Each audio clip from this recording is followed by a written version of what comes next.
اور ان سے گاؤں والوں کا قصہ بیان کرو جب ان کے پاس پیغمبر آئے، یعنی جب ہم نے ان کی طرف 2 پیغمبر بھیجے تو انہوں نے ان کو جھٹلایا، پھر ہم نے تیسرے سے تقویت دی تو انہوں نے کہا کہ ہم تمہاری طرف پیغمبر ہو کر آئے ہیں۔ وہ بولے کہ تم اور کچھ نہیں مگر ہماری طرح کے آدمی ہو، اور رحمان نے کوئی چیز بھی نازل نہیں کی، تم محض جھوٹ بولتے ہو۔ انہوں نے کہا کہ ہمارا پروردگار جانتا ہے کہ ہم تمہاری طرف پیغام دے کر بھیجے گئے ہیں، اور ہمارے ذمے تو صاف صاف پیغام پہنچا دینا ہے اور بس۔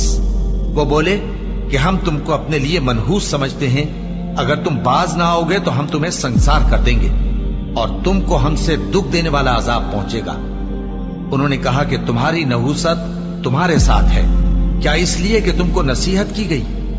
نہیں، بلکہ تم ایسے لوگ ہو جو حد سے تجاوز کر گئے ہو۔ اور شہر کے پرلے کنارے سے ایک آدمی دوڑتا ہوا آیا، کہنے لگا کہ اے میری قوم، پیغمبروں کے پیچھے چلو، ایسوں کے جو تم سے صلہ نہیں مانگتے اور وہ سیدھے رستے پر ہیں۔ اور میں کیوں اس ذات کی پرستش نہ کروں جس نے مجھے پیدا کیا اور اسی کی طرف تم کو لوٹ کر جانا ہے؟ کیا میں اس کو چھوڑ کر اوروں کو معبود بناؤں کہ اگر رحمان مجھے نقصان پہنچانا چاہے تو ان کی سفارش مجھے کچھ بھی فائدہ نہ دے سکے اور نہ وہ مجھے چھڑا ہی سکیں؟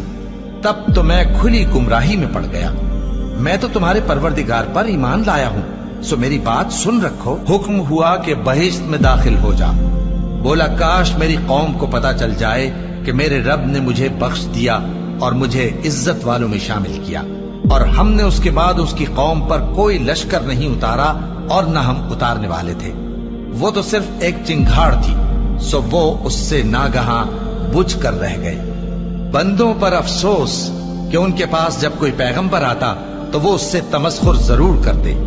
کیا انہوں نے نہیں دیکھا کہ ہم نے ان سے پہلے بہت سے لوگوں کو ہلاک کر دیا تھا؟ اب وہ ان کی طرف لوٹ کر نہیں آئیں گے اور سب کے سب ہمارے روبرو حاضر کیے جائیں گے۔